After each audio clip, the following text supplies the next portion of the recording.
BTW ini gue kalau pakai background itu gelap banget ya sih? Lumayan gelap. Tunggu gue ganti dulu ya. BTW, Teman-teman, ini juga ya interaktif ya. Jadi kalau teman-teman langsung ada pertanyaan, silakan gitu kan. Silakan diketik, nanti aku kalau misalnya mau langsung juga aku perbolehkan gitu kan. Jadi kita serap ilmunya sebanyak-banyaknya, ini menurutku akan sangat bermanfaat juga sih buat kita semua. Insya Allah. Insya Allah, mudah-mudahan ya, mudah-mudahan. Oke. BTW sebenarnya, sebelumnya mungkin aku mau sapa-sapa dulu kali ya. Assalamualaikum warahmatullahi wabarakatuh. Selamat jam berapa sekarang? 11 ya? Selamat siang berarti. Selamat siang buat teman-teman di Konya. Ini aku kepo sih sebenarnya yang datang ini berarti lagi kuliah semua kah? Atau mungkin lagi, maksudnya apa memang ada yang di Jakarta juga gitu? Mungkin sambil kenalan juga boleh ya. Jadi kita kan di sini kemarin mungkin aku sambil ngobrol dikit boleh kali ya, Zar, agak SKSD nih. Jadi jadi kenalkan dulu, namaku Alfia Anjani. Ini aku sambil share screen kali ya. Perkenalkan, namaku Alfia Anjani. Kebetulan memang sekitar sebulan yang lalu ya gitu, aku sempat dihubungin nih sama Kakak Tezal. Ini Kakak Tezal. Kalau kata Kak Adli tadi, ini Kakak Tezal.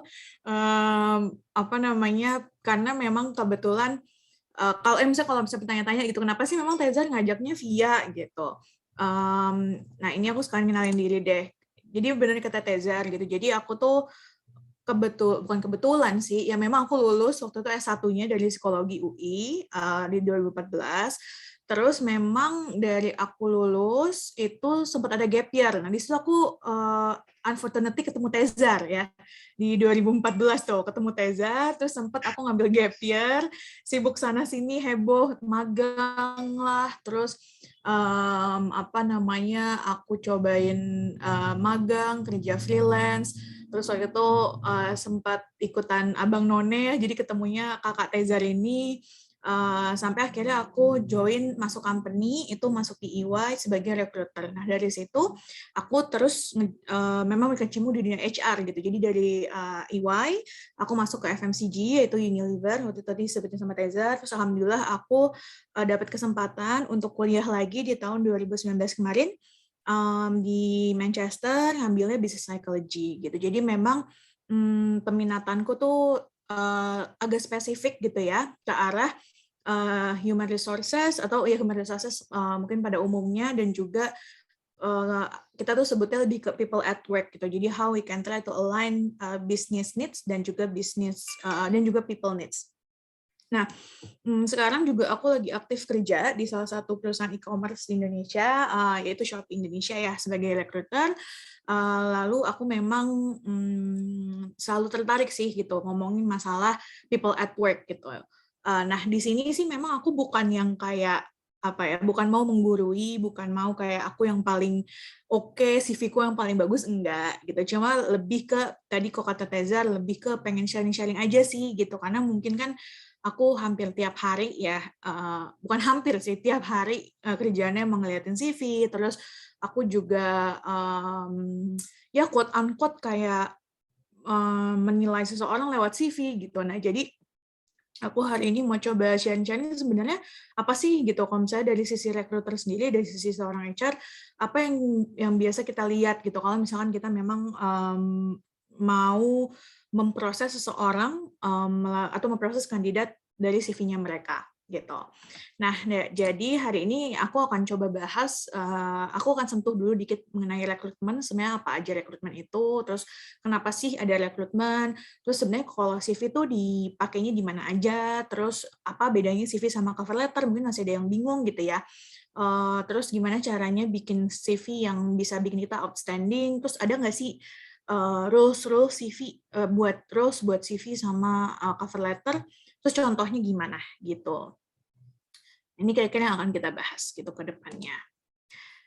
Nah, mungkin sebelumnya sebelum kita tahu lebih jauh tentang si rekrutmen ini, CV dan juga rekrutmen, dan sebelum kita bahas rekrutmen, aku mungkin boleh tahu nggak kalau dari teman-teman nih yang ada di sini itu background-nya dari mana aja gitu.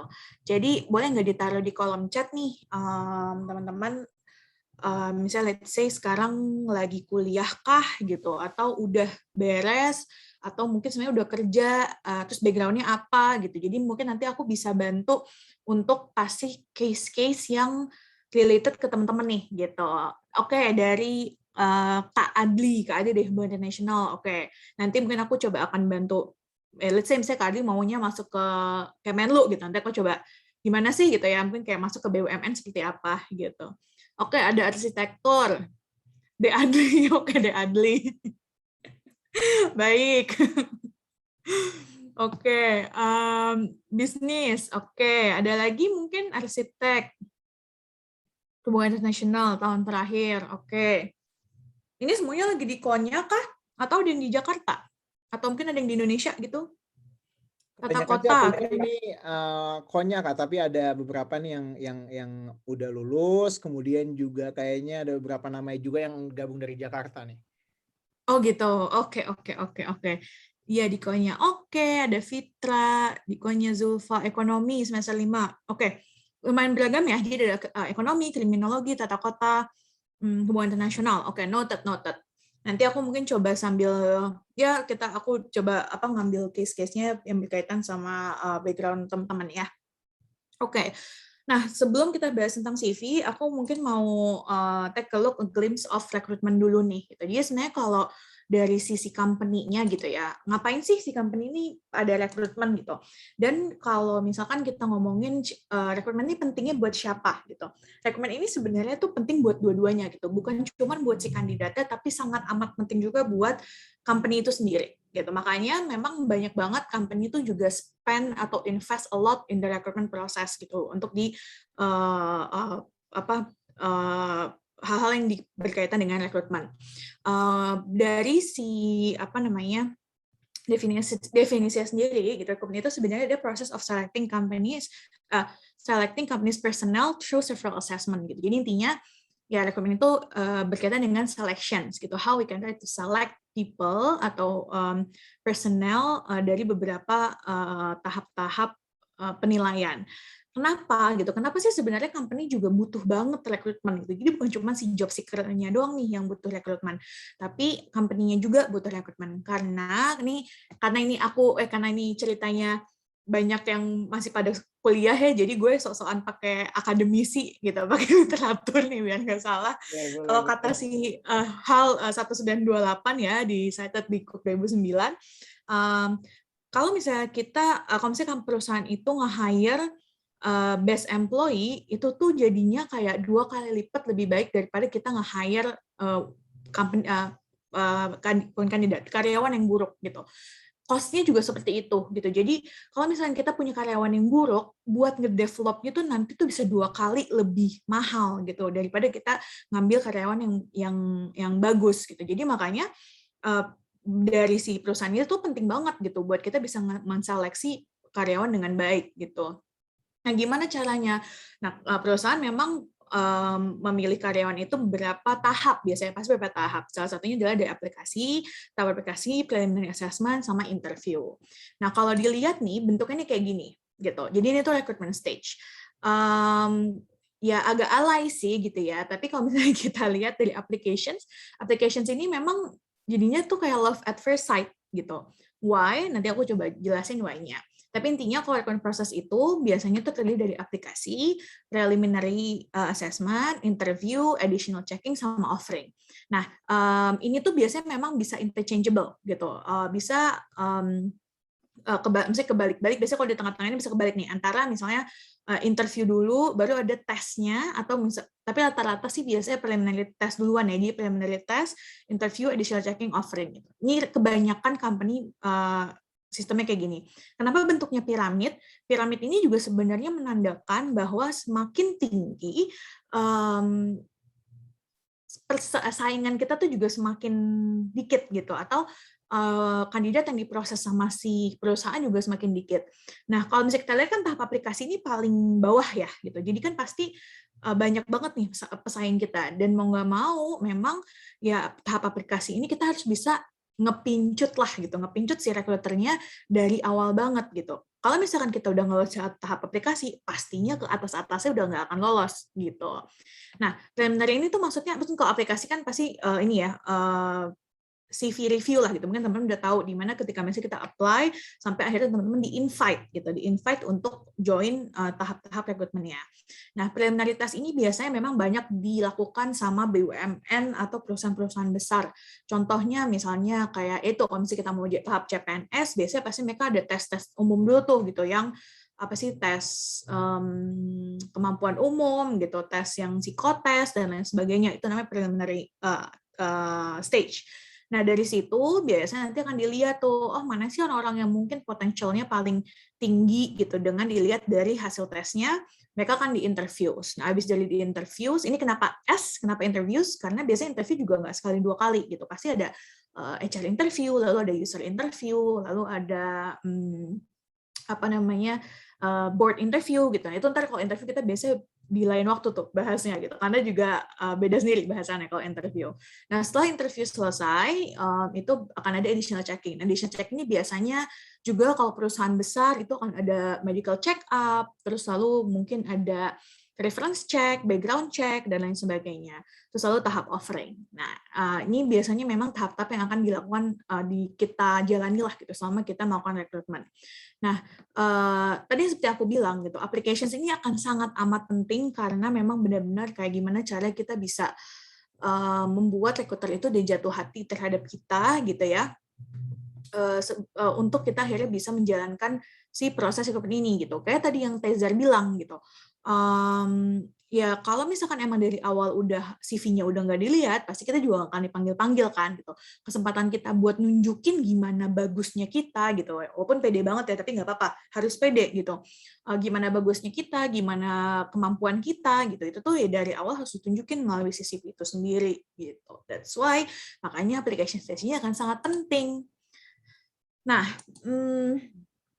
makanya si CV dan cover letter ini tuh akan jadi senjata kita gitu, benar-benar senjata kita, walaupun sebenarnya ya nggak cuman digunakan dalam application stage aja gitu, tapi digunakan di seluruh recruitment proses.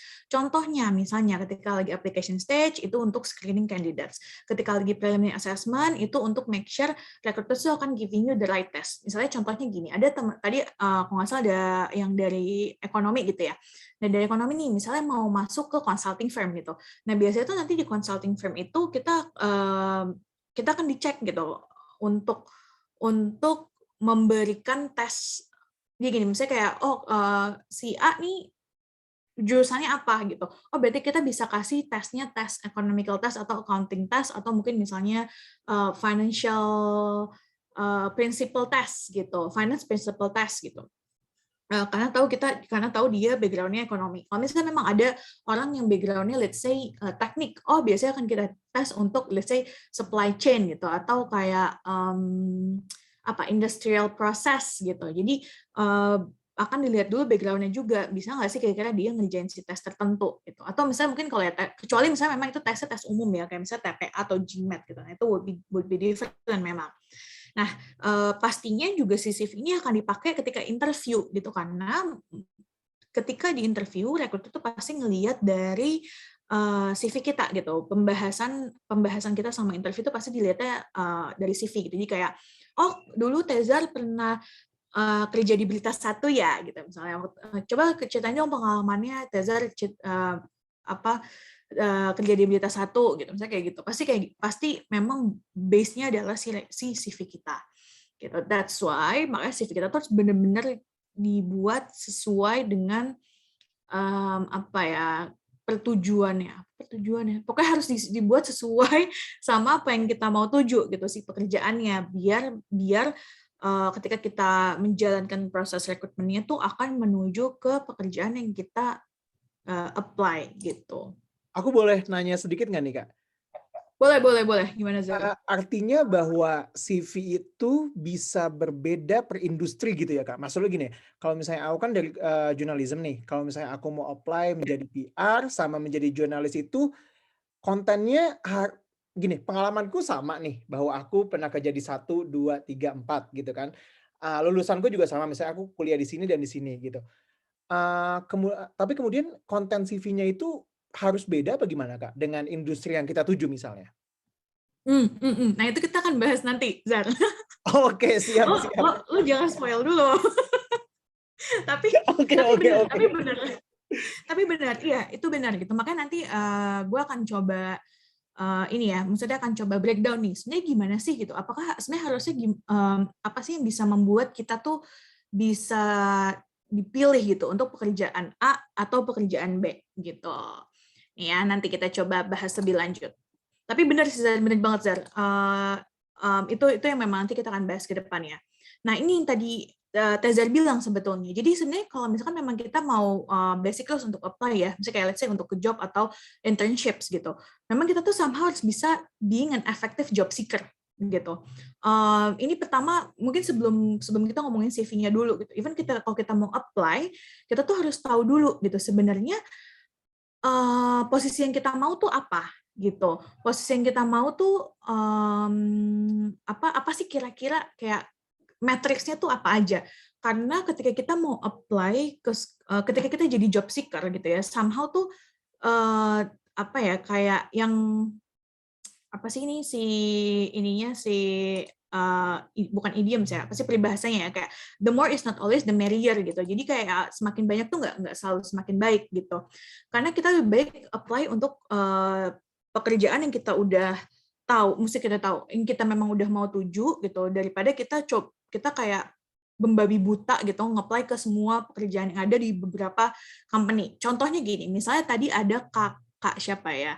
Atau nggak misalnya tadi yang ada dari bisnis nih, aku lupa namanya siapa, dari bisnis gitu. Kan kalau misalnya kita apply, kalau misalnya kita belajar bisnis, correct me if I'm wrong ya, berarti kan kayaknya the whole aspect of the business itu kita pelajarin di kampus gitu.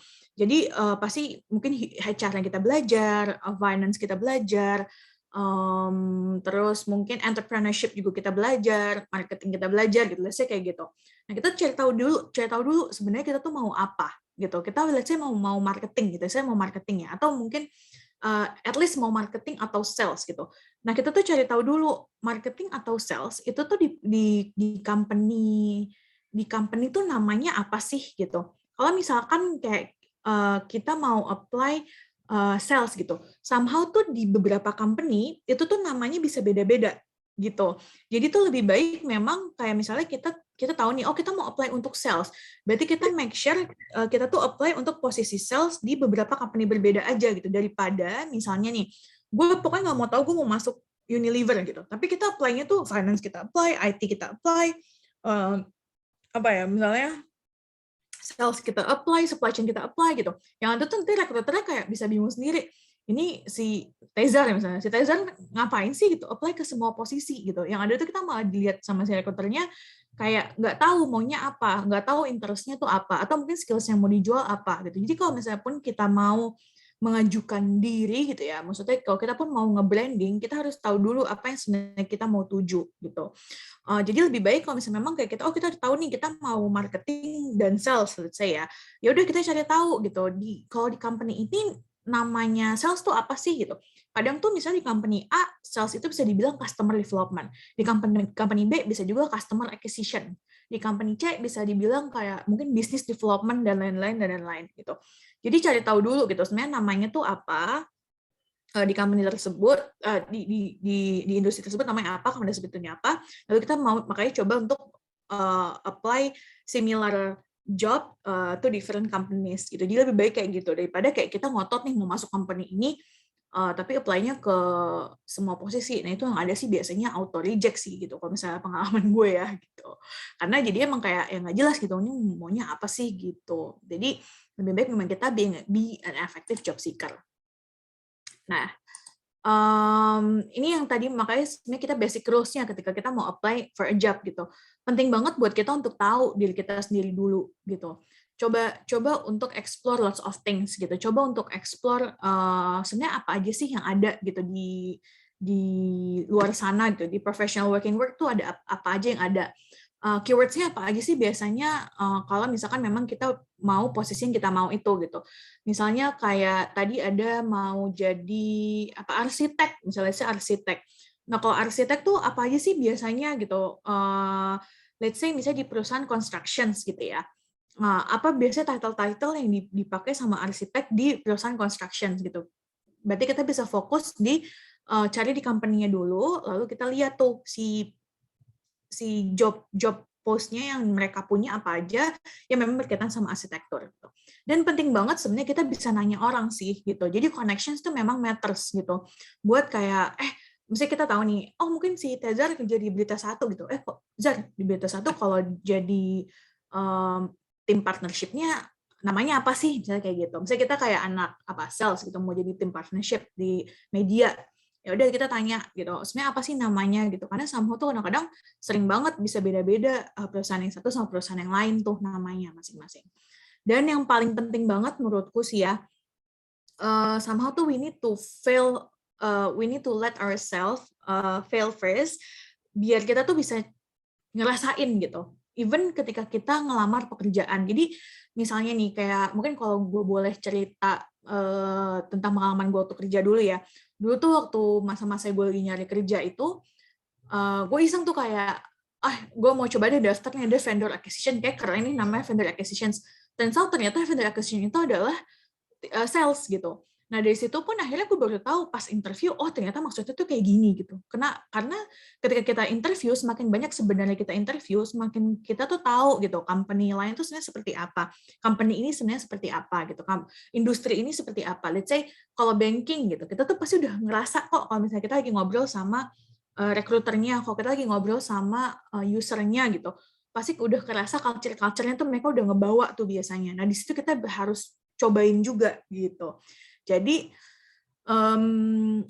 mungkin kalau gue sih menyarankan, walaupun kita sudah tahu nih, pokoknya gue maunya nyoba FMCG gitu, cobain aja dulu, let's say FMCG lokal, FMCG multinational, itu pun biasanya beda tuh culture-nya yang dibawa. Dan nggak ada salahnya buat kita coba ngerasain sampai, mudah-mudahan sampai interview dulu gitu, biar kita juga tahu, oh maksudnya gini, oh maksudnya gitu, oh ketika lagi di interview ditanya ini, tanya itu gitu. Jadi kita semakin tahu gimana sih harusnya kita ngebuat CV gitu. Jadi oh ternyata yang dicari tuh ini, yang dicari itu gitu. Nah, masuk ke si CV dan cover letter gitu. Jadi kalau menurutku sih ya gitu, ketika kita ngomongin CV itu tuh kayak foto gitu. Jadi kayak CV itu tuh suatu media yang bisa membuat kita dikenal sama orang lain. Jadi misalnya nih, kayak aku mau ketemuan sama Tezar lagi. Udah nggak apa-apa ya Zar. Misalnya gue belum kenal Tezar nih. Terus kayak Zar, gue mau kita ketemuan yuk gitu. Kalau misalnya mau ketemuan sama Tezar, terus kita kayak yaudah kirimin dong foto lo gitu. Kirimin dong foto lo biar gue nanti pas ketemuan di mana di PIM gitu, misalnya ketemuan di PIM nih gue tahu nih Tezar yang mana orangnya gitu. Pasti kan yang kita tahu, yang kita kasih foto kita adalah foto yang jelas gitu ya, yang nampilin feature-feature muka kita. Misalnya let's say ya pas foto atau at least foto yang memang kayak ya udah kita tuh yang paling kelihatan gitu. Bukan kayak misalnya kita ngasih foto yang ketika kita lagi di Borobudur, terus foto kita kecil, Borobudurnya gede banget gitu. Nah itu kan susah ya ngelihatnya gitu. Kita malah nggak bisa kenal Tezar gitu. Kalau misalnya Tezar ngasihnya foto dia waktu di Borobudur. Nah sama kayak CV gitu. CV itu yang paling bisa bermanfaat adalah ketika CV yang bisa nunjukin diri kita dengan baik sesuai dengan fitur-fitur yang kita mau tunjukin ke orang lain gitu. Nah kalau misalkan gue coba untuk kayak make a guidance, bukan guidance sih, guidance kayak udah hebat banget, tapi mungkin kayak tips gitu kali ya.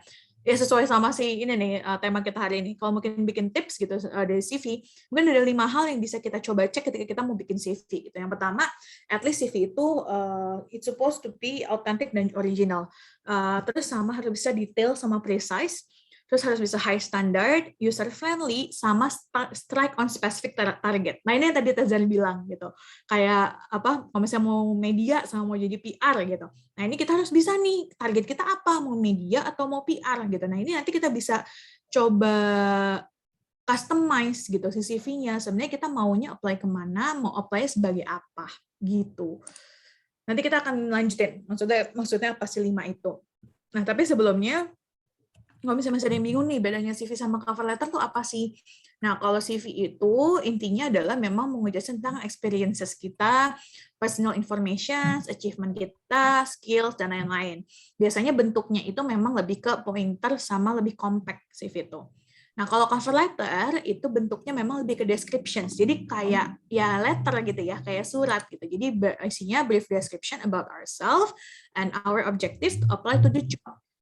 Dan we can also add our career aspirations yang kira-kira bisa sesuai gitu sama company-nya gitu. Dan bentuknya memang wordy dan paragraf style-nya biasanya. Nah, masuk ke 5 hal yang tadi, 5 tips gitu ya, 5 tips yang bisa aku coba sampaikan untuk kita buat CV. Yang pertama harus authentic dan original. Make sure si CV ini memang harus bisa membuat kita stand out gitu among the other candidates. Tapi yang paling penting juga kita perlu tell the truth gitu about our experiences dan jangan exaggerate on our profile atau our experiences. Maksudnya apa? Contohnya, misalnya kayak kan sekarang lagi ngetren ya, kita tuh online course gitu. Misalnya kayak teman-teman ada yang, maksud teman-teman deh, misalnya si Z gitu. Si Z nih ikutan online course dari Harvard gitu. Nah, tapi dia bilangnya dia kuliah di Harvard, atau di LinkedIn-nya dia bilang education-nya di Harvard. Nah, itu hati-hati gitu. Itu namanya agak exaggerate your profile. Kalau misalnya emang itu online course, say it an online course gitu. Taruh di LinkedIn kita memang itu online course. Jangan dimasukin sebagai education gitu. Karena yang ada nanti orang tuh bisa ya kecewa gitu ya, disappoint, sama jadinya kayak ya lo exaggerate, lalu yang ketiga bisa jadi malah integritasnya dipertanyakan gitu. Mungkin itu hal kecil, misalnya kayak itu mungkin contoh kecil ya. Ada juga misalnya yang lebih parah, dia bilang di CV-nya dia pernah jadi misalnya karyawan tetap di suatu bank internasional. Misalnya Citibank gitu ya, kita mention aja Citibank. Ternyata pas kita double check, dia tuh nggak jadi karyawan tetap gitu. Dia di situ even cuman magang, tapi dia bilangnya udah jadi apa analis gitu, misalnya kredit analis gitu. Padahal sebenarnya di situ cuman magang. Nah, itu hati-hati juga gitu, karena yang ada malah integritas kita dipertanyakan kalau misalkan memang kita jadinya exaggerate our profile. Udah be honest aja, tapi memang harus nih bisa kayak ngejual gitu ya si pengalaman kita ini. Nah, ngejualnya gimana? Nanti aku akan coba bahas lagi next-nya. Nah, memang CV itu juga penting banget untuk kita bisa nunjukin si pengalaman kita itu secara detail. Tadi aku bilang untuk bisa ngejual gitu ya. Tapi juga harus precise. Jadi memang harus pas-pasan aja gitu. Maksudnya harus ngepas gitu. Jangan kayak terlalu dikit, terlalu banyak. Harus detailnya seperti apa. Pengalaman kita itu harus bisa ke-capture di CV, dan juga goals-goals itu juga bisa ke-capture di cover letter. Capture-nya seperti apa? Misalnya kayak let's say mungkin teman-teman pernah ikutan suatu organisasi gitu. Mungkin teman-teman undergrad gitu ya, pernah ikutan suatu organisasi di kampus gitu. Organisasinya apa? Mungkin misalnya waktu itu bikin event gitu. Jadi project officer suatu event. Nah, di situ teman-teman harus bisa ngasih tahu gitu. Jadi project officer itu sebenarnya apa aja sih yang kita jual sebagai project officer? Banyak banget gitu. Ketika kita jadi project officer, kita tuh bisa jual bahwa pertama kita bisa lead orang gitu. Nah, di situ kita bisa ngasih tahu, when I was being satu project officer gitu ya, di bawah itu bilang kayak let's say berapa orang tuh si panitianya, let 25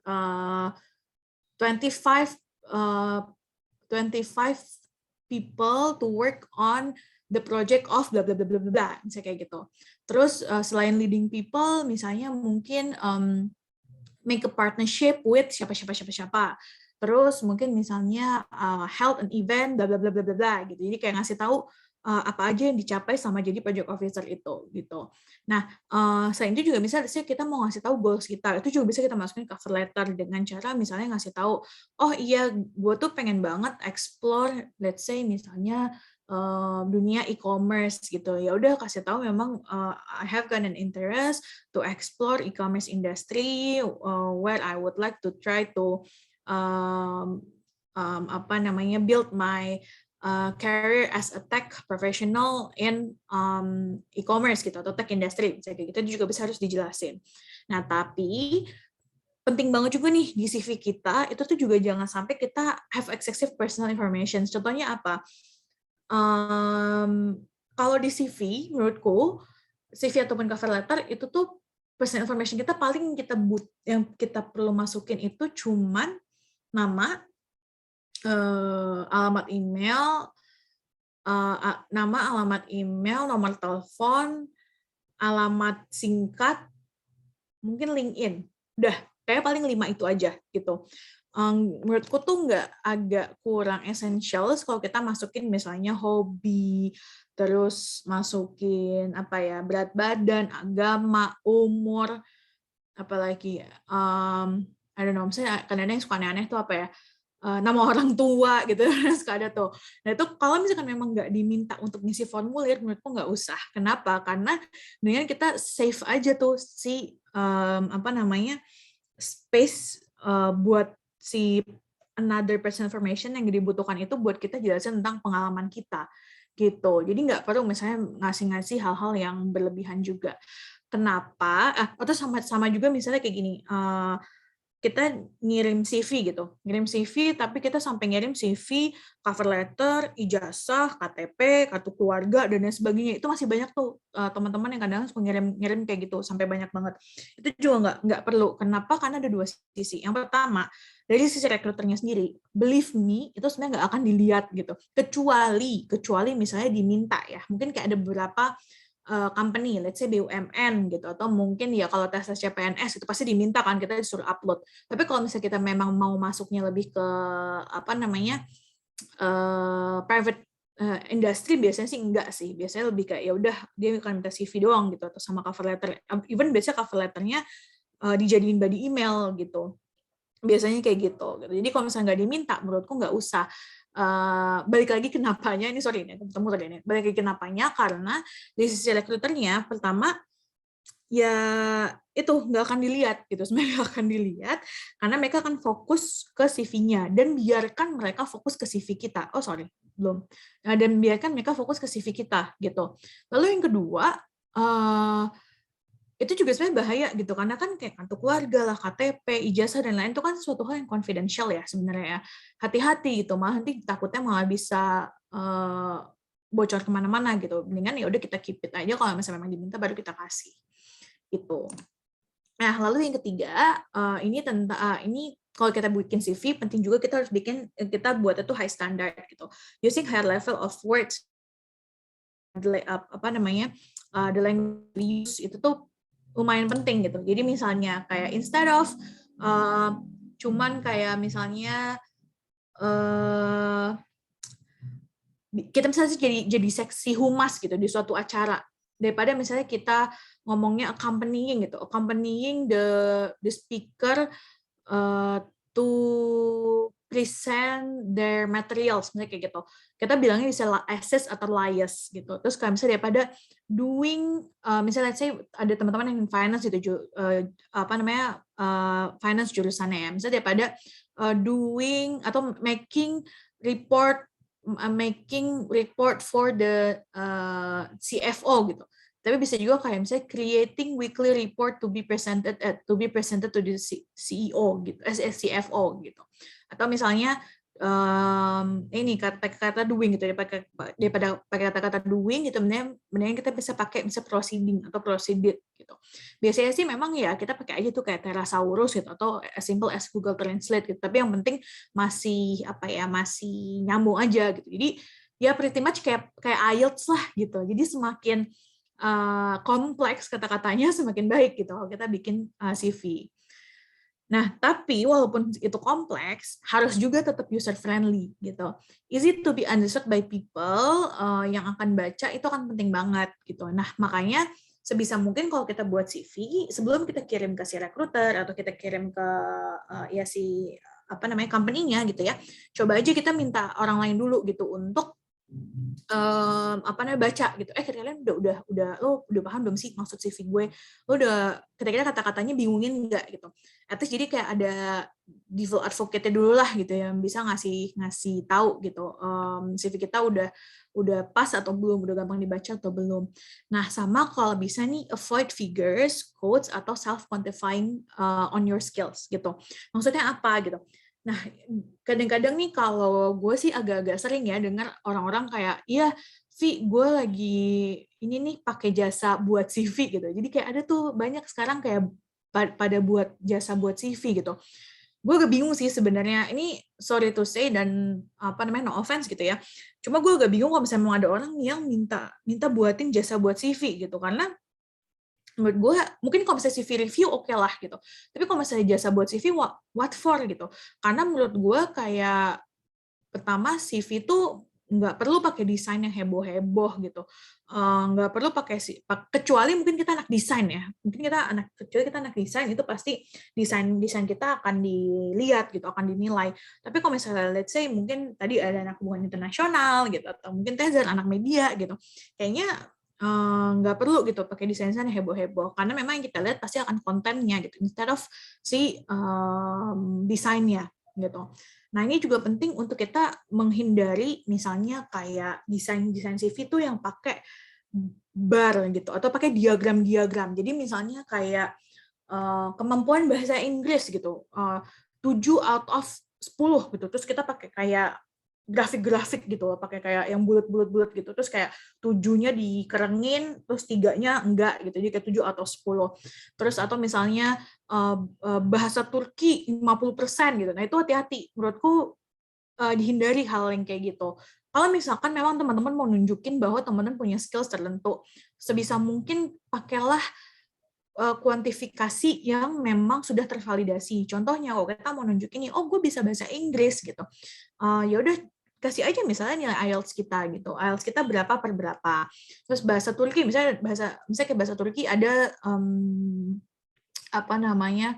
Ada sertifikasinya juga gitu. Nah, itu kasih tahu juga. Atau misalnya nggak ada sertifikasinya, ya udah at least ceritain aja gitu. Ceritain di experiences kita. Misalnya kayak was being a local guide for apa-apa gitu. Nah, di situ dikasih tahu detailsnya apa namanya helping the tourists to explore the city of Konya by using Turkish language gitu. Jadi nggak perlu kayak pakai percentage atau kayak apa namanya pakai si grafik-grafik kayak gitu, tapi lebih ke ceritain gitu, karena self quantifying tuh apa ya, maksudnya nggak jelas gitu ukurannya itu dari mana.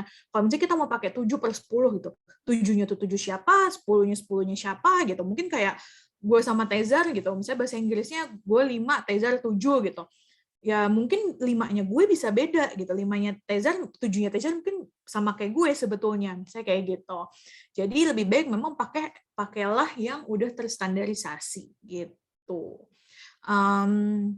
Atau itu tadi, atau ceritain gitu, atau lebih ke storytelling di CV-nya.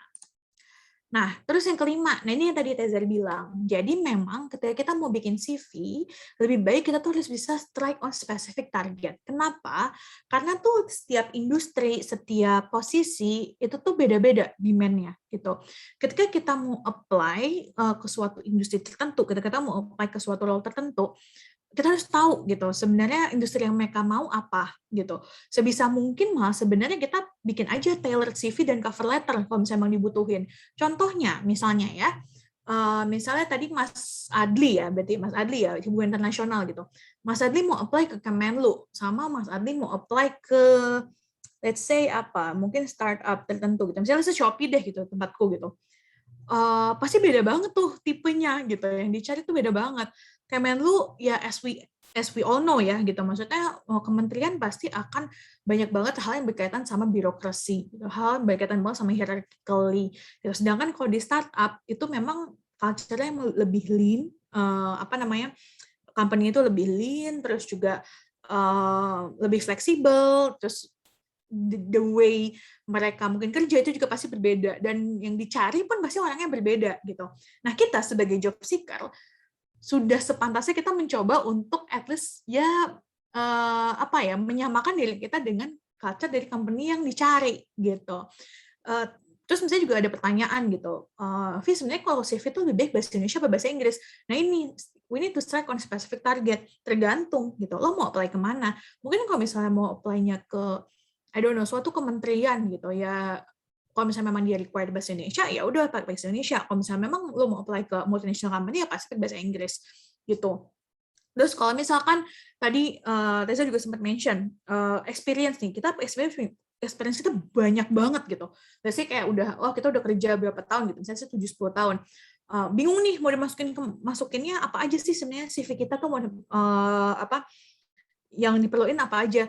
Nah, kita lihat lagi dulu, sebenarnya kita mau apply apa. Kalau misalnya tadi pakai case Tezar, mau apply ke PR sama ke media. Ya kalau misalnya mau ke PR, masukin pengalaman-pengalaman kita yang berkaitan sama PR. Kalau memang mau ke media, masukin pengalaman kita yang berkaitan sama media. Or otherwise, yang ada tuh kita malah dilihat sebagai orang yang, ya lu sebenarnya mau apa sih gitu. Yang ada malah nggak jelas nih arahnya mau kemana gitu.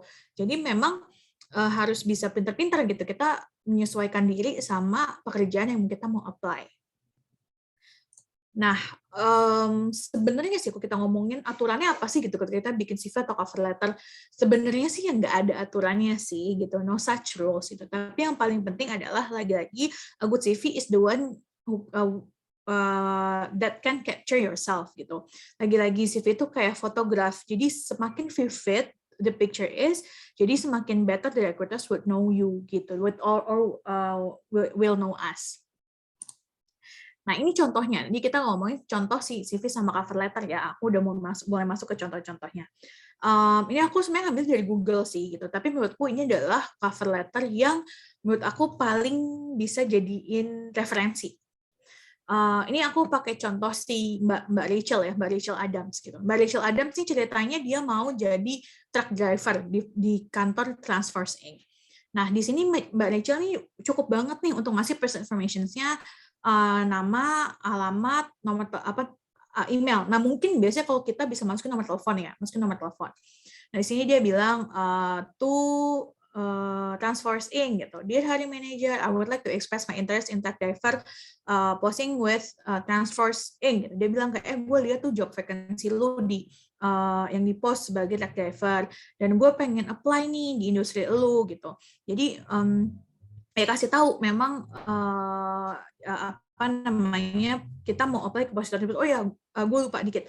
BTW untuk ketika kita ngomongin ketika kita mau addressing si company ya, misalnya to transfer in gitu, atau dear hiring manager atau dear recruiters of apa gitu, jangan sampai please banget jangan sampai salah sebut gitu. Karena dulu tuh gue sering banget waktu di EY itu kayak ngomongnya kayak dear Mbak Alvia, recruiter of KPMG, atau nggak dear Mbak Alvia, recruiter of Deloitte gitu.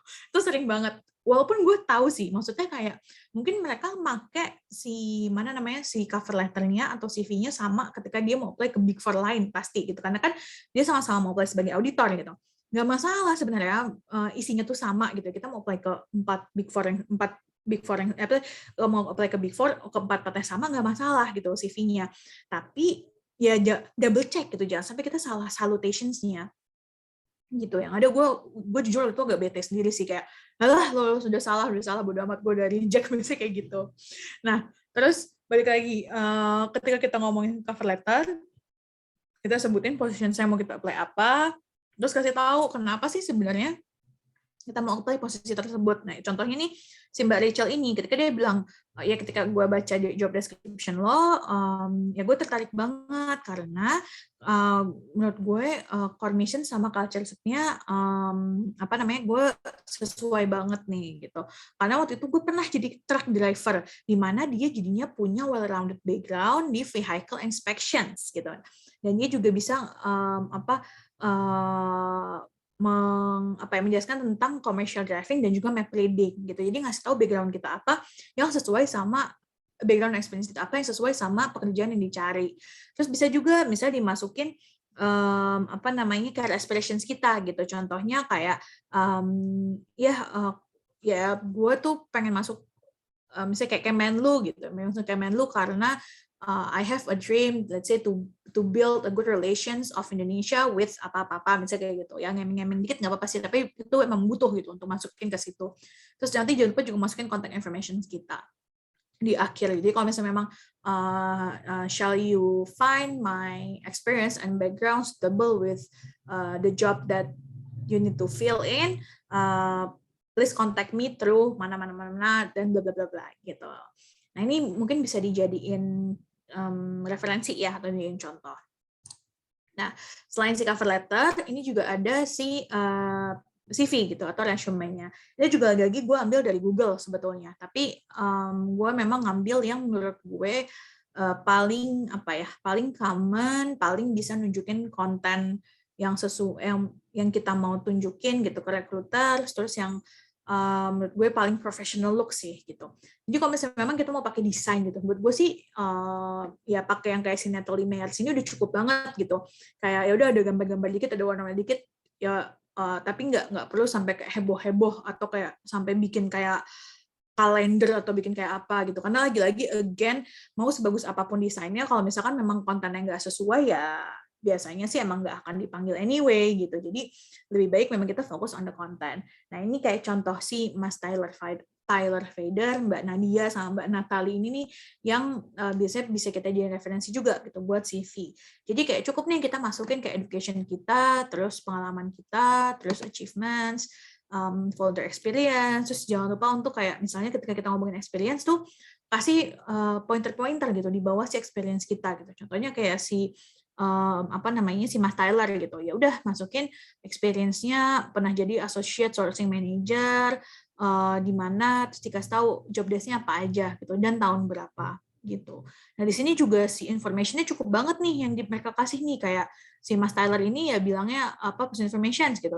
Tinggalnya di Manchester, terus nomor teleponnya ini gitu. Terus ngasih email sama email sama kayaknya mungkin kayak semacam website dia gitu. Kayak gitu. Terus education juga ya ini juga perlu dimasukin, misalnya perlu ditaruh juga. Oh ya, karena gue juga suka ada pertanyaan. Sebenarnya kalau di CV itu yang paling atas masukin education duluan atau experience duluan sih gitu. Nah ini menurut gue tergantung gitu. Kalau menurut gue pilih yang paling relevan sama lu gitu ya, maksudnya atau sama teman-teman gitu. Kalau misalkan memang teman-teman misalnya yang paling dibanggakan misalnya adalah gini ya. Jadi kan kalau kita jadi pembaca pasti kan kita lihat dari atas ke bawah kan. Nah, kita tuh harus tahu dulu yang mau kita banggain tuh apa sih gitu. Nah, kalau misalnya mau dibanggain misalnya si experience kita gitu atau mungkin yang paling sesuai gitu sama job vacancy-nya. Ya udah berarti kita masukinnya si education dulu gitu. Misalnya let's say tadi ada yang jurusan tata kota gitu ya. Misalnya kita mau apply-nya ke Pemda gitu. Ya udah berarti masukin aja education-nya duluan karena emang sesuai nih gue mau apply ke tata kota. Tapi misalnya nih tadi ada Mbak atau Mas yang memang jurusan tata kota, tapi sebenarnya maunya jadinya mau jadi copywriter gitu. Nah, mungkin bisa misalnya masukin pengalaman Mas atau Mbak yang jadi copywriter dulu di atas, jadi kayak si profilnya Mas Tyler Fader ini gitu ya. Baru education-nya di bawah. Kenapa? Karena taruh yang paling relevan duluan gitu, yang membuat si rekruter itu kayak oh iya oke, gue mau baca terus mau baca lagi, oh gue mau lanjut baca lagi gitu. Kira-kira sih kayak gitu. Jadi mungkin ini bisa mungkin bisa di capture, bisa di save atau bisa dijadikan referensi lah gitu kalau misalnya memang kita mau buat CV.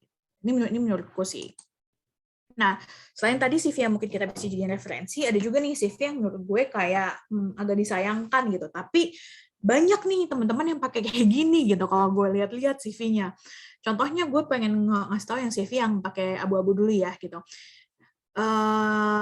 Atau gini deh, gue pengen sekalian ngobrol jadi gue nggak sendirian ngomongnya. boleh disebutin nggak kira-kira kalau dari dua ini nih gitu dari tadi share yang gue udah sampein kira-kira kurang tepatnya atau kurang efektifnya di mana?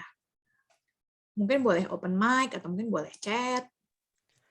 Halo Kak, aku Aji tadi. Kedengeran kan suaraku? Halo? Kedengeran Ji, gimana Oh Ji? iya, iya. Itu kalau dari penjelasan kakak tadi ini kan ya, skillnya, kuantifikasinya kurang jelas gitu, nggak pakai kuantifikasi resmi. Terus, apa lagi ya, summary-nya kali, maksudnya yang untuk yang sebelah kanan. Sorry, bukan summary-nya, quotes-nya, salah, yang bagian quotes-nya itu. Menurut aku kayak kurang ini sih, kurang mendefinisikan orang yang buatnya gitu. Maksudnya kayak dengan kamu mereferensikan Abraham Lincoln gitu, apa gitu, kamu jadi Abraham Lincoln kedua gitu maksudnya kayak gitu-gitu. Kalau itu Benar. dari sudut pandang aku sih.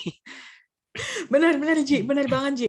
Oke, aku bahas dulu kali ya. Benar kata Aji. Jadi kalau untuk yang skills, ini benar banget. Karena self-quantifying, sorry banget nih, nggak jelas nih Mas, gitu kan ya. Apa namanya, web gitu. Dia mau ngomong mungkin webnya dia jago banget gitu. Karena dia bilang, ini ada berapa sih kok bulatnya ini? Oh, 8 ya. Misalnya dia webnya 7/8. Tapi 7-nya 7 siapa? 8-nya 8 siapa? Nggak jelas gitu. Jadi kalau misalkan si mas-mas ini mau bilang, gue jago loh bikin web design. Mendingan bilang aja kayak, ya udah misalnya pengalamannya dia pernah jadi UI UX designer gitu ya udah terus dia bilang dia pernah jadi desain web apa bla bla bla bla kasih tahu aja projectnya apa atau mungkin belum ada pengalaman tapi gue bisa web design kasih tahu misalnya kayak gue pernah jadi gue pernah ikut course apa gitu, gue pernah ikut course web designer gitu, misalnya kayak gitu. Terus atau misalnya ada yang bilang nih branding gitu, brandingnya dia bilangnya kayak berapa nih, 5/8. Daripada pakai 5/8, kasih tau aja misalnya gue di pengalamannya kasih tahu misalnya dari kemarin nih waktu gue pandemi, gue bantuin nyokap, bukan bantuin ya, kayak misalnya nama jualan misalnya kayak spaghetti brulee, misalnya kayak apa ya, Mom Spaghetti, misalnya nama tokonya apa, misalnya tokonya Mama B gitu, misalnya kayak temanku namanya punya restoran namanya Mama B Food and Beverage misalnya gitu. Nah itu dia bilang creating social media branding for to sell Mama B spaghetti brulee gitu. Jadi walaupun misalnya kita nggak kerja sama orang lain, walaupun kita nggak terikat sama company lain, tapi kita punya kemampuan tertentu, kasih tahu aja gitu bahwa kita pernah nih ngelakuin branding ketika gue bantuin emak gue, nyokap gue jualan spaghetti brulee gitu. Jadi mendingan kayak gitu. Terus tadi juga kata Aji bener banget nih yang si quotes gitu ya. Quotes juga agak bingung maksudnya kenapa sih pakai quotes gitu. Abraham Lincoln maksudnya apa gitu. Nggak usah sih ya pakai quotes, nggak usah gitu. Terus mungkin ada lagi nggak yang bisa find out kira-kira apa yang masih agak kurang nih di kurang efektif di 2 CV ini? Ada yang bisa nemuin nggak? Masih agak banyak sih sebenarnya. Objektif itu perlu dipisah kah? Maksudnya aku nih nanya sih, objektif perlu dipisah dari apa nggak digabung aja sama summary gitu? Kalau misalnya kayak tapi ini oke. Jadi gini. Jadi pertama summary-nya itu kayak tergabung gitu semua. Kalau misalnya dia punya skill kayak gitu, mending dipisah aja skillnya karena itu kan terlalu banyak juga ya. Kalau dari sudut pandang aku sih, skillnya terlalu banyak kayak kita jadi lebih bagus di compartmentalize gitu, skill, terus itu apa dia jelasin experience gitu kan ya. Betul. Aku dipisah. Terus menurutku kalau emang objektif aku kurang tahu sih karena aku belum daftar kerja ya. Tapi maksudnya kalau emang objektif apa mungkin sekalian ditambahin kalau dia punya header misalnya summary ya udah sekalian perkenalan gitu nama saya bukan header apapun itu mungkin kayak pengenalan introduction atau about me mungkin jadi kayak dia bisa taruh di situ kayak aku siapa bla bla bla terus nanti di terakhirnya bisa dibilang kayak aku itu berniat menjadi posisi ini gitu tapi ya gitu kalau itu dari aku sih. Ya, benar banget. Jadi ini kalau misalnya dari CCV ini benar. Jadi si summary ini tuh maksudnya apa? Agak nggak jelas kan maksudnya. Kalau misalnya emang dia mau jelasin experience ya udah mendingan jelasin aja experience-nya apa. Misalnya nih, dia mungkin di sini mau mencoba untuk kreatif dan juga mau mencoba untuk out of the box ya. Kayak dia ngasih tahu dia mungkin bisa animated greetings. Dia mungkin bisa banner ad design. Dia juga bisa katalog design. Ya daripada dia mau mencoba untuk bikin A, B, C, D, E, F, G, ini ceritanya dia mau bikin kayak A to Z gitu ya. Tapi kan kita bingung ya bacanya gimana gitu. Jadi memang lebih baik kasih tahu aja konteksnya apa sih. Dia tuh waktu itu bikin banner ad design waktu ngapain, waktu di company apa, waktu di organisasi apa. Gitu. Jadi lebih baik memang dibikin tadi benar dimasukkan aja sebagai experience-nya gitu. Nah, berkaitan dengan objektif. Sebenarnya di sini tuh objektifnya agak kurang sih dua-duanya gitu karena ketika kita ngomongin objektif karena suka naik ke aku juga sih sebenarnya kalau bikin objektif tuh apa aja sih isinya ini sih sebenarnya gue sendiri sih yang yang merumuskan tapi menurut gue ketika kita bikin objektif at least tuh kita harus bisa merangkum 3 hal ke orang lain gitu. Yang pertama adalah our background, jadi kayak our background, our current activity, sama our future aspirations gitu. Jadi ibarat tenses tuh ada simple past, ada present, ada future gitu. Jadi misalnya nih kayak objektif gue atau kayak about me gitu, gue mau apply sebagai mungkin sebagai marketing gitu ya. Ya gue bisa bilang bahwa graduated from mungkin communications, graduated from communications degree and has got interest in bukan misalnya gini, graduated in communication degree at University of misalnya Indonesia gitu. Currently joining several organizations as mungkin kayak public relations and misalnya yang berkaitan sama marketing and public relations and visual design team, misalnya kayak gitu.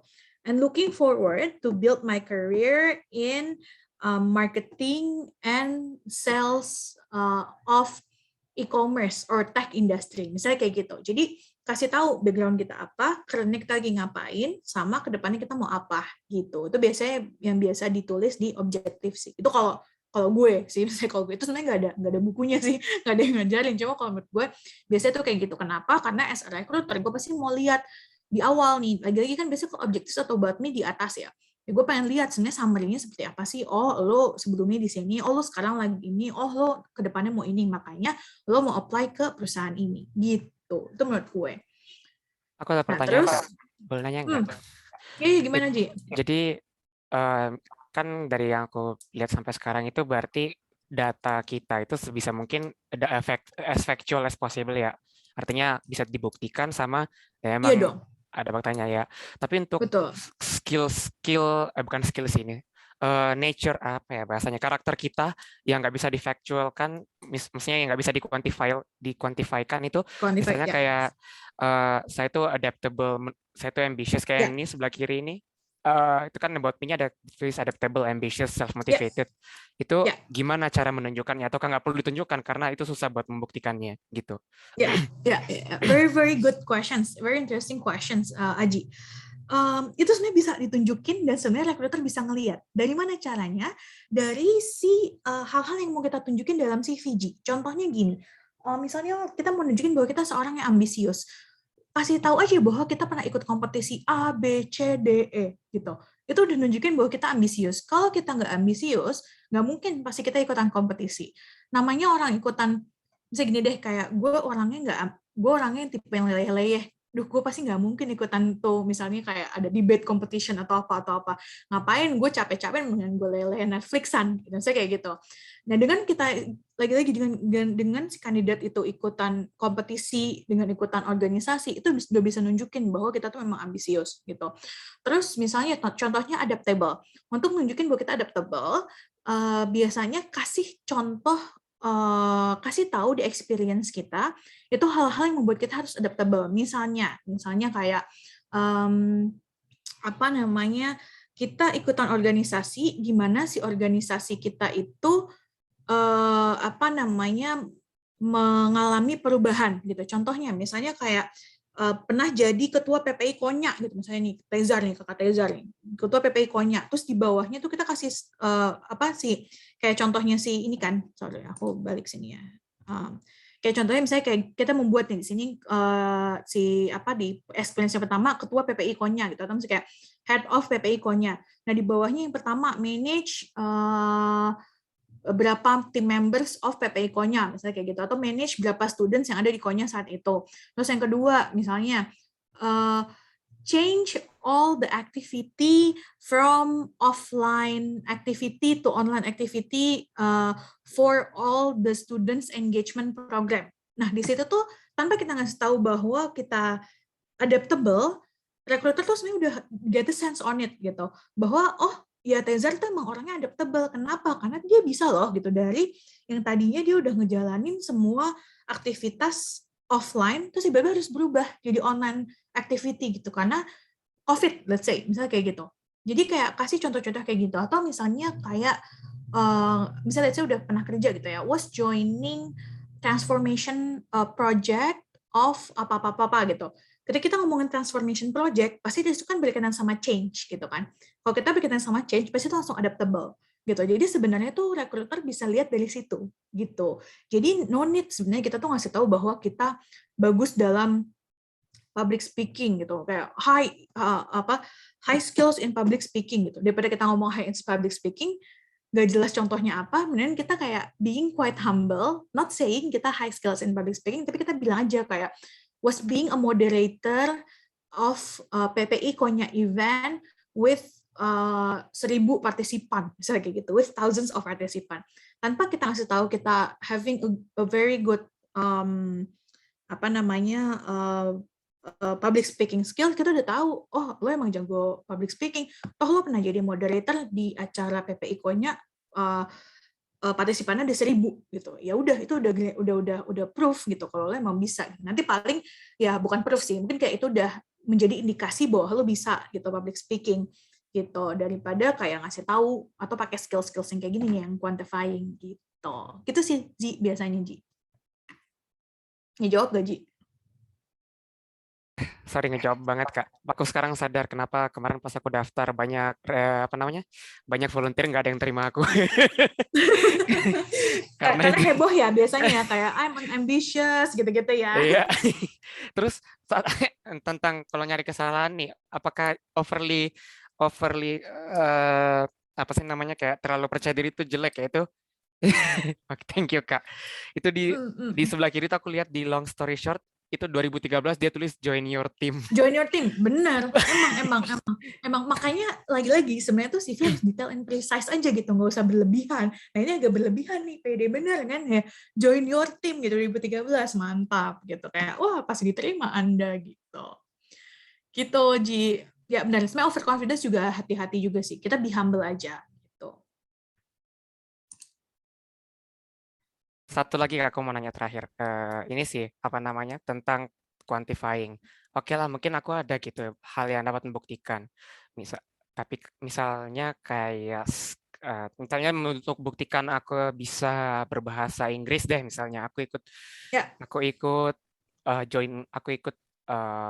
kelas misalnya. Kan sekarang banyak tuh, apalagi pas pandemi online kelas gitu kayak di Udemy, di lain-lain gitu. Itu ada value nggak sih di mata HRD gitu?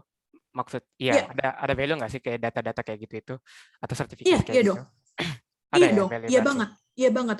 Justru malah daripada kita bilang kayak kita bisa ini, terus kita bilang kayak 7/8, 80%, 90%, ya kita kasih aja certification kita gitu. Oke, sip. Udah menjawab banget Kak, thank you.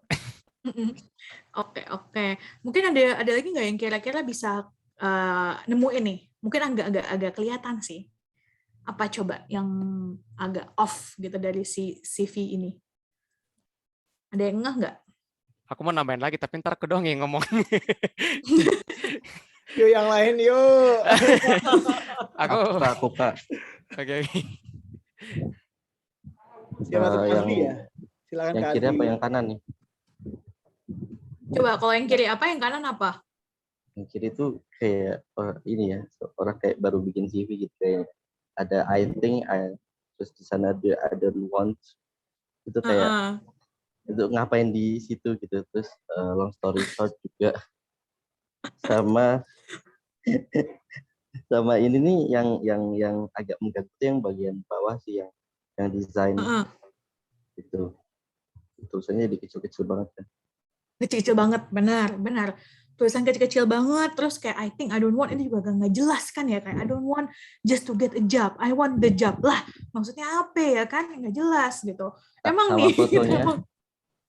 Nah, benar, itu maaf banget aku agak nggak. Yang jawab siapa ya, Mas Haidar ya, bukan? Di Adli. Oh, oke.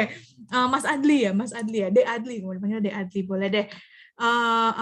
Foto ini juga benar banget gitu.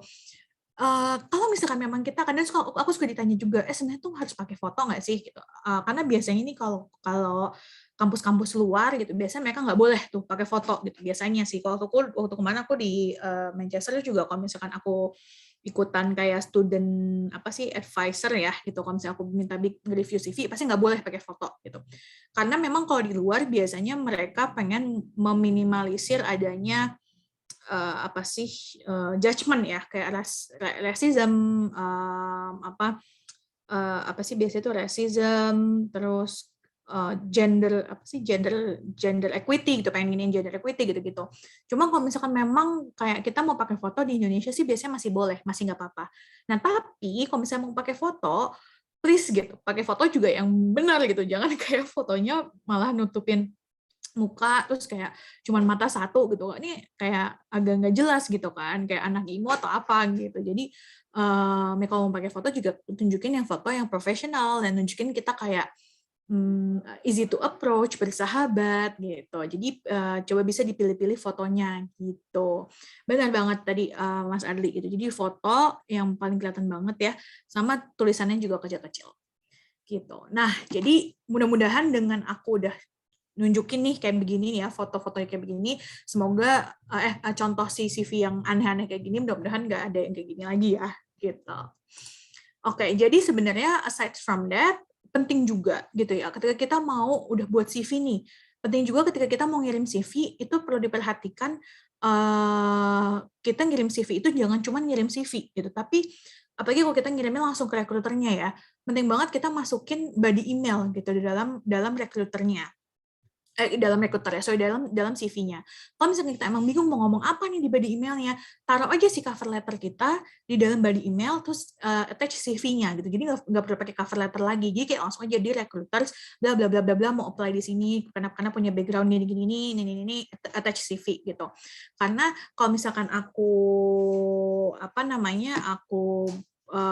bercerita yang kemarin gitu ya, yang kemarin aku sempat iseng, aku pernah kayak nanya-nanya ke beberapa recruiter, dan salah satunya adalah di dalam application stage itu yang paling disebelin sama recruiter adalah ketika ada kandidat yang kirim CV tanpa body email, terus salah ngomong company name-nya, sending excessive documents gitu, jadi kayak ngirimin KTP, sertifikat, dan lain-lain gitu.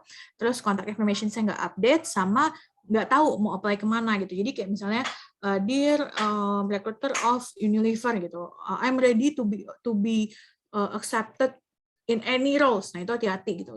Karena itu jadinya kayak ya lu mau apply kemana agak nggak jelas gitu. Jadi harus tahu juga memang sebenarnya mau apply-nya ke bagian apa, ke posisi apa gitu.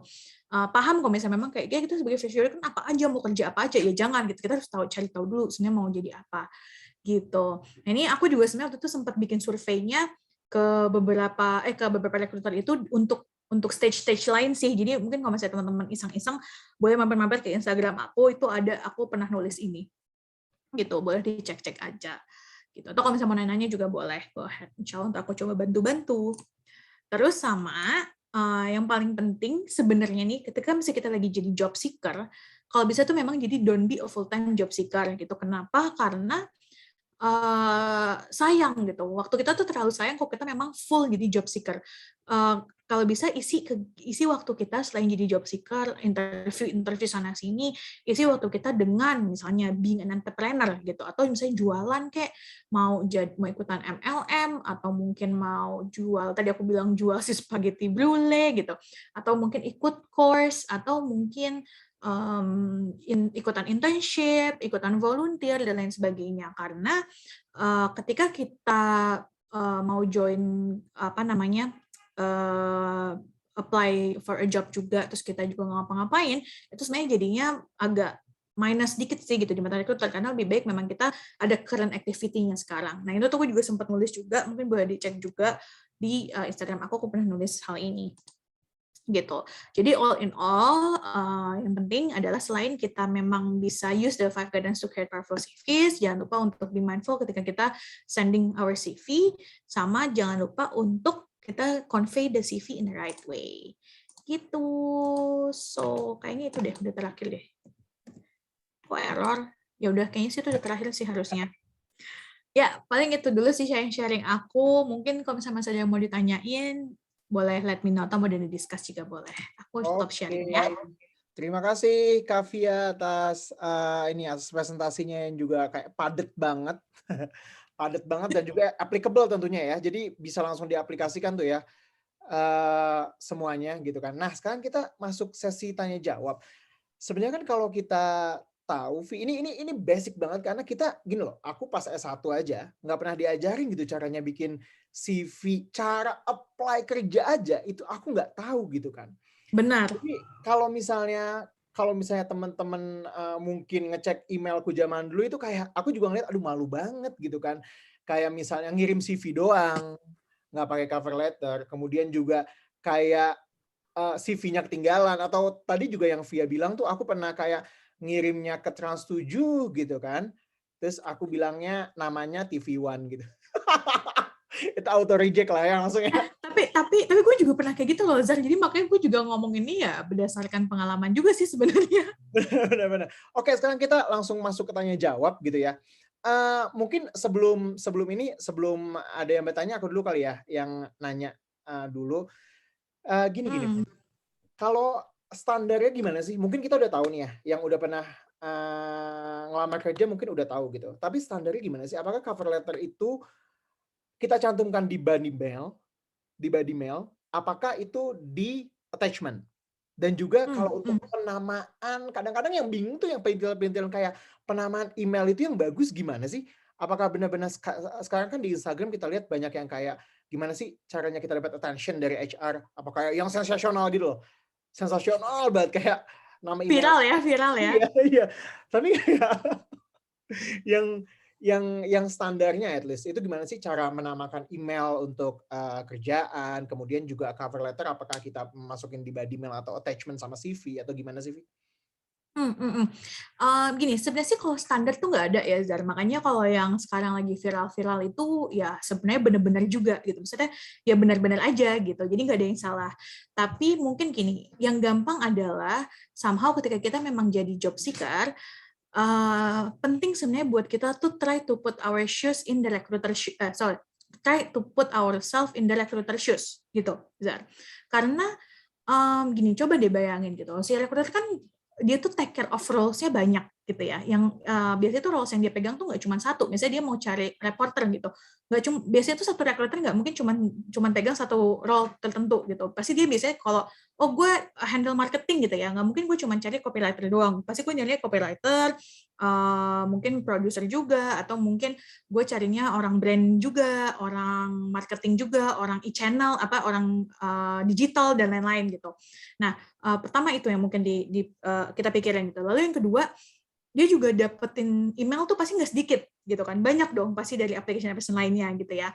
Nah, ketika kita udah coba untuk menempatkan diri sebagai si recruiter ya, kayaknya sih insya Allah udah mulai gampang kejawab gitu. Pasti yang pertama adalah kalau misalnya kita ngejawab tentang pertanyaan lo, sebenarnya mendingan di attach atau mendingan taruh di body email. Gue pribadi sih, since email yang gue punya banyak, terus misalnya yang gue dapetin banyak, gitu kayak aplikasi juga banyak, daripada gue buka satu-satu, mendingan langsung dapetin kandidat yang naruh cover letternya di email.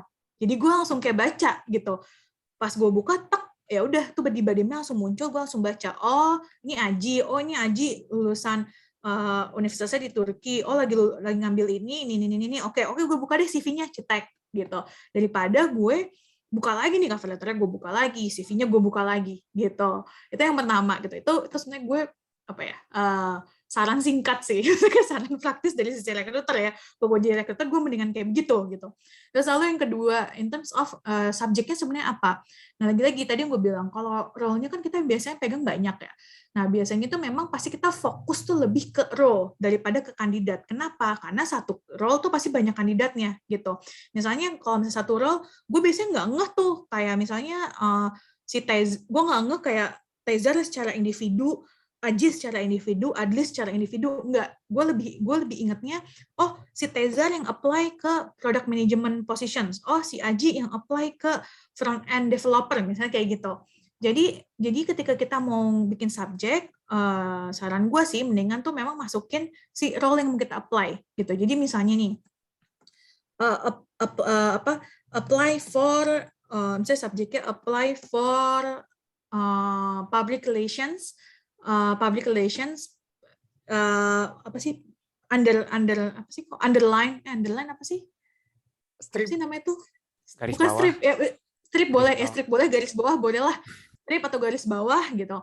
Tezar A. Rahman gitu. Jadi ada nama lo, tapi depannya si role-nya dulu gitu. Karena memang biasanya rekruternya tuh kan fokus ke role-nya dulu gitu. Jadi kayak kita tahu, oh ini dia mau apply ke sini, oh ini si ini gitu. Biasanya sih gitu sih kalau gue ya, lebih gampang.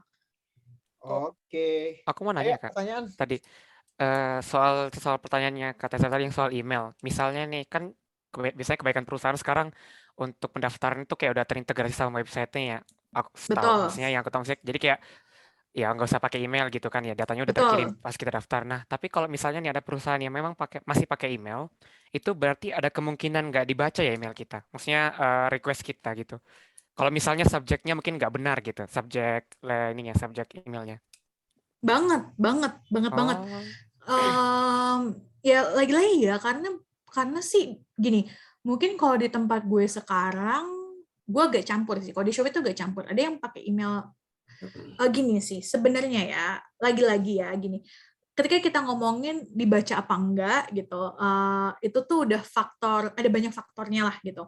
Tapi sebenarnya ketika kita ngomongin tuh yang paling penting kan memang sebenarnya apakah profil kita tuh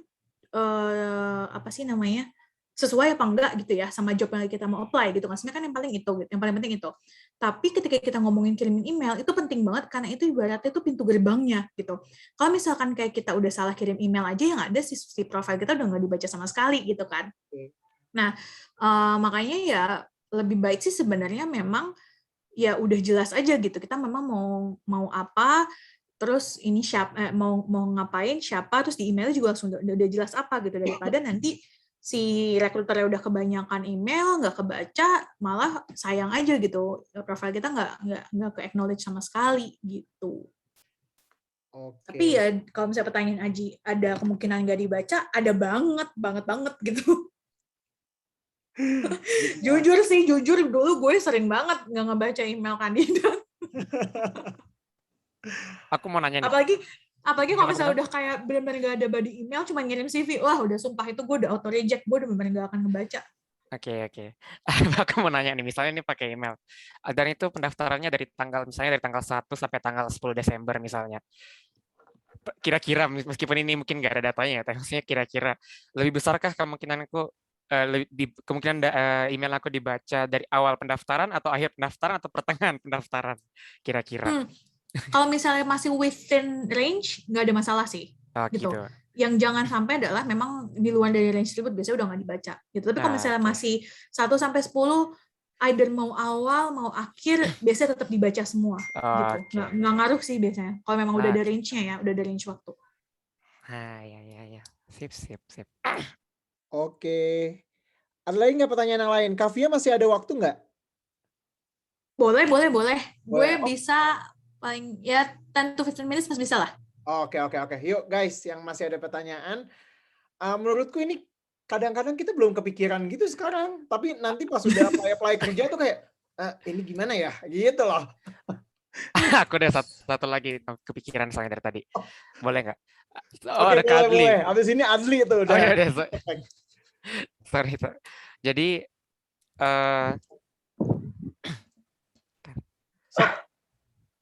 Oke, agak lanjut ya. Oke. Sorry, ada distraksi dikit. Iya.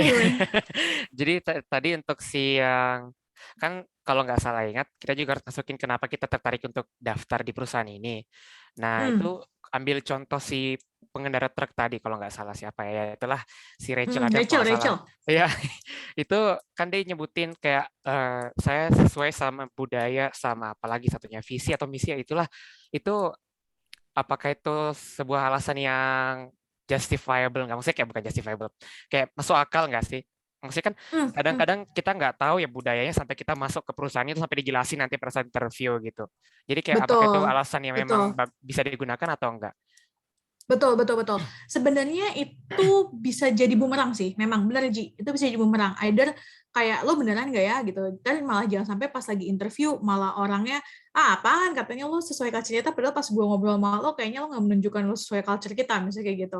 Tapi sebenarnya nggak apa-apa sih. Kayak apalagi kalau kita lagi-lagi ya ketika kita mau apply for a job kan kita emang kayak jualan diri kita ya gitu.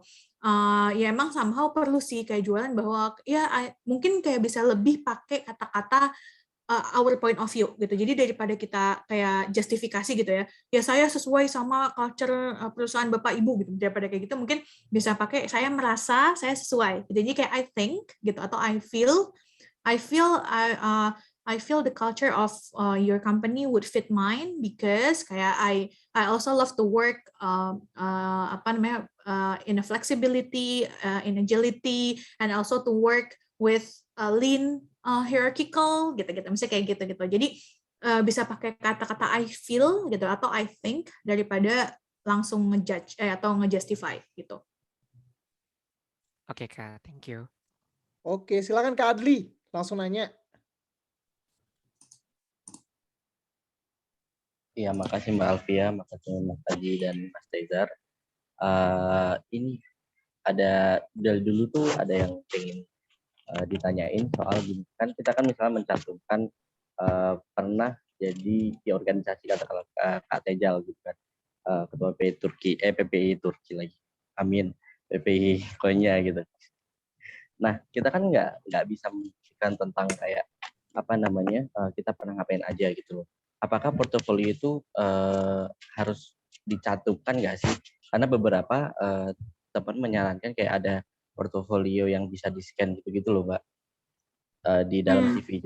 Jadi kalau misalkan recruiter bisa langsung nge-scan tuh ada nge-link ke atau nge-link langsung ke mana? Ke portofolio kita. Kayak event kita pernah apa aja, terus kita pernah jadi apa aja kayak gitu-gitu. Terus yang kedua reference itu dicantumin kira-kira berapa ya? Kan kita misalkan pernah pindah-pindah gitu kan jadi kutu loncat. Ada berapa referensi yang harus kita cantum? Karena recruiter kan pasti juga pengen tahu supervisor kita dulu siapa kayak gitu kan sih. Gitu. Oke, noted Mas Adli. Jadi gini, yang pertama pertanyaan kalau misalkan terkait dengan portofolio, kalau misalkan memang bentuknya digital, terus kita bisa ngasih link, let's say misalnya pakai Bitly gitu ya, karena kan rata-rata kan mungkin CV juga sekarang udah PDF ya bentuknya ya, gitu. Jadi kita masukin Bitly gitu, bukan kayak pakai kertas lagi. Itu nggak apa-apa kalau misalnya bentuknya Bitly. Jadi at least kalau misalkan recruiter yang mau, oh ya gue mau lihat deh, jadi gue tinggal klik gitu itu bisa. Tapi yang perlu dihindari kalau misalkan kita kirimnya itu portofolionya bentuknya scan-scanan yang banyak gitu. Jadi kayak misalnya jadinya file kita tuh 2 MB gitu. Jadi ada CV terus portofolionya banyak banget. Nah, itu menurut aku perlu dihindari sih. Karena lagi-lagi kalau kita dari point of view-nya recruiters ya somehow agak nggak ada waktu juga gitu buat kita bukain si portofolio satu-satu. Jadi yang penting kalau misalnya memang ditanya, kalau memang dia butuh untuk melihat itu ya dia bisa ngeklik gitu atau dia bisa minta gitu. Terus kalau misalkan perlu dibuktikannya gimana? Nah tadi mungkin sebenarnya lebih ke storytelling gitu. Jadi lebih baik tuh storytelling. Storytellingnya seperti apa? Misalnya kayak Kak Tezar pernah jadi ketua PPI Konya nih gitu. Terus dia pengen nunjukin bahwa gue tuh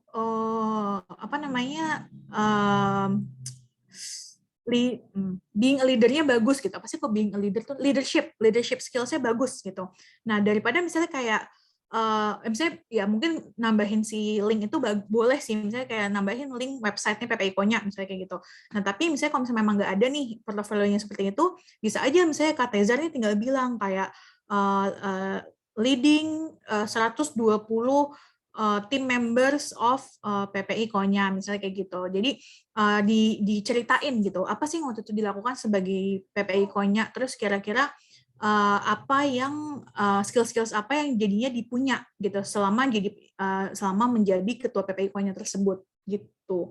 Tapi lagi-lagi kalau misalnya memang bisa si linknya itu dalam bentuk yang pack gitu, yang padat dalam bentuk Bitly gitu sih nggak masalah gitu. Yang penting pokoknya jangan, menurut aku sih ya mempermudah si rekruternya aja sih kalau menurut aku gitu, karena nantinya tuh sayang aja gitu kalau misalkan memang kita jadi udah heboh-heboh ngirim-ngirim terus jadi malah file misalnya nggak bisa dibuka atau mungkin file jadi kegedean nggak bisa di-download dan sebagainya, itu malah jadi ada kemungkinan nggak bisa kebuka si CV kita gitu.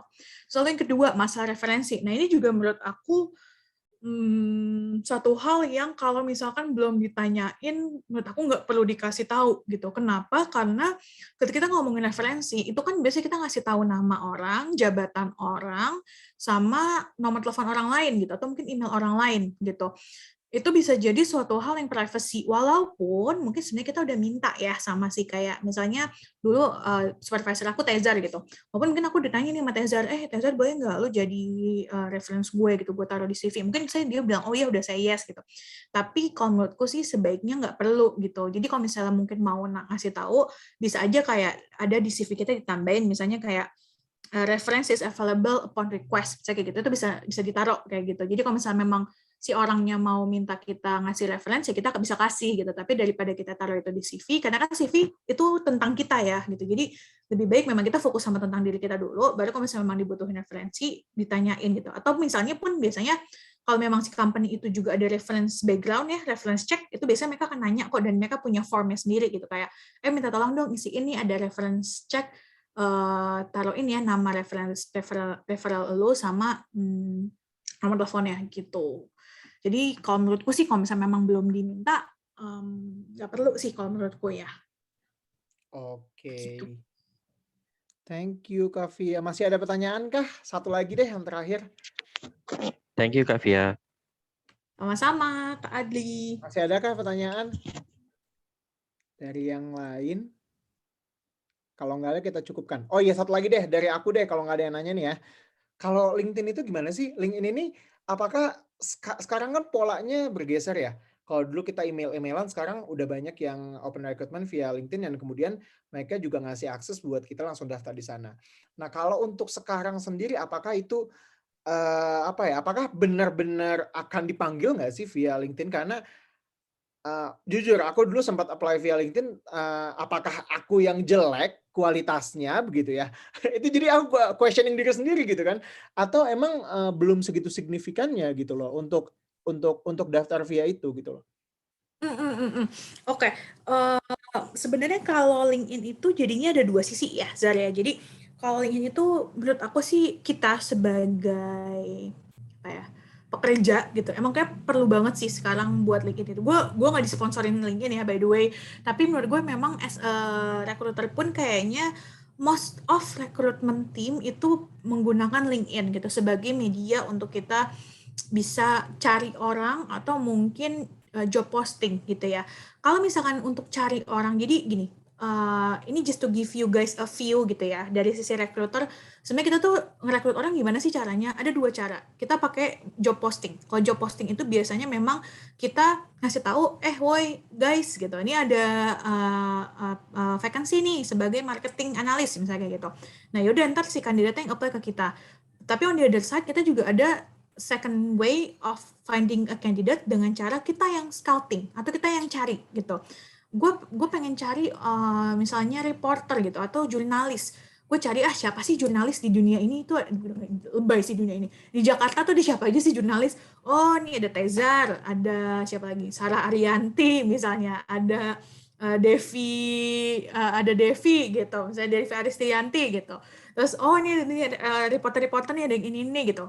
Oh ini ada yang satu di TV One, ada yang satu di CNN gitu-gitu, atau ada yang satu di Berita Satu. Nah gue cari tuh biasanya dari situ gitu.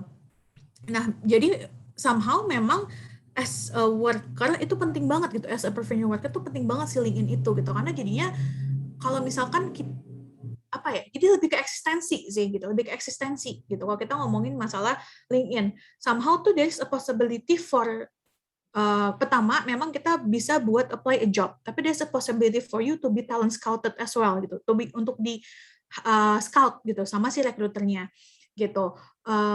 Jadi memang perlu sih sebenarnya untuk kayak mindahin CV kita ke LinkedIn gitu. At least tuh jadi kayak LinkedIn itu tuh kayak digital CV kita sebetulnya gitu. Nah kalau misalnya berkaitan dengan gue udah apply lewat LinkedIn gitu, tapi gue nggak dipanggil. Nah itu sebenarnya tergantung sih Zar gitu. Kalau gue tuh tergantung dari si recruitment timnya. To be very frank with you guys gitu ya. Kadang tuh emang ada nih beberapa channel-channel. Jadi kalau misalnya recruitment itu kan ada channel-channelnya ya. Ada kayak misalnya setiap perusahaan tuh punya beberapa channel. Biasanya ada career site. Jadi kayak misalnya kayak www.ey.com/careers gitu. Nah itu tuh career site-nya EY gitu. Ada career site, kita bisa apply di sana, atau mungkin bisa dari Kaliber, dari Jobstreet, dari LinkedIn, dan lain sebagainya gitu. Nah itu tergantung. Memang kadang-kadang tuh ada recruitment team yang suka lebih memusatkan perhatian dia ke beberapa channel tertentu gitu. Misalnya nih ya, kalau misalkan gue mau cari yang lebih apa ya, white collar gitu, gue mungkin carinya lebih ke LinkedIn. Tapi kalau misalnya blue collar, mungkin gue lebih ke Jobstreet gitu, misalnya kayak gitu. Walaupun sebenarnya gue juga ngepost job yang sama di 2 channel itu, tapi gue lebih fokusin kalau misalkan gue mau cari white collar, gue lebih fokusin ke LinkedIn. Kalau gue lebih fokusin ke blue collar, gue carinya ke Jobstreet gitu. Jadi kalau bisa sih memang kita harus pinter-pinter gitu. Kita harus cari tahu dulu kira-kira si company ini tuh aktifnya di mana sih gitu. Kira-kira company ini tuh paling efektif apa sih gitu. Nah biasanya tuh sekarang banyak banget company-company yang udah punya employer branding kan. Nah, coba deh kepoin gitu. Kalau misalnya let's say Unilever gitu. Unilever ini biasanya efektifnya gimana ya caranya?